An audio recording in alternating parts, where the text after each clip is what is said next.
বিশ্ব শান্তির বেদিতে সেনাবাহিনীর আত্মত্যাগ ও বীরত্বের মহাকাব্য। বিশ্ব শান্তির জন্য জীবন উৎসর্গ, এটা কোনো গল্প নয়, এটা বাংলাদেশের ইতিহাস। সুদানের আবেই এলাকায় জাতিসংঘ শান্তিরক্ষা মিশনে এক বর্বর সন্ত্রাসী ড্রোন হামলায় শহীদ হয়েছেন বাংলাদেশের ৬ জন অকুতভয় শান্তিরক্ষী।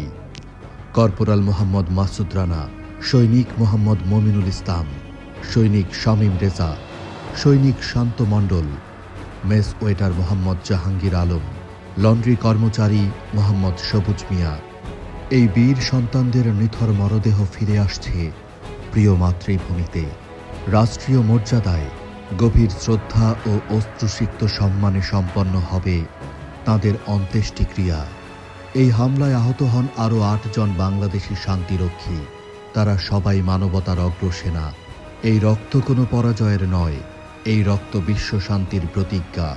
নীল হেলমেটের মর্যাদা রক্ষায় বাংলাদেশ সেনাবাহিনী রুয়ান্ডা, বসনিয়া, সোমালিয়া থেকে সুদান সবখানে শান্তির পতাকা উড়িয়ে চলেছে। আজও বিশ্বের অশান্ত মানচিত্রে বাংলাদেশ মানেই ভরসা, পেশাদারিত্ব, মানবিকতা। শহীদ ৬ শান্তিরক্ষীর আত্মত্যাগ শুধু একটি শোক বার্তা নয়, এটি বিশ্বের কাছে বাংলাদেশের অঙ্গীকার। শান্তির পথে বাংলাদেশ কখনো পিছু হটে না।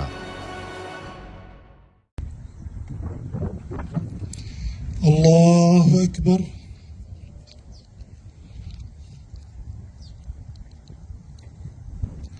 السلام عليكم ورحمة الله.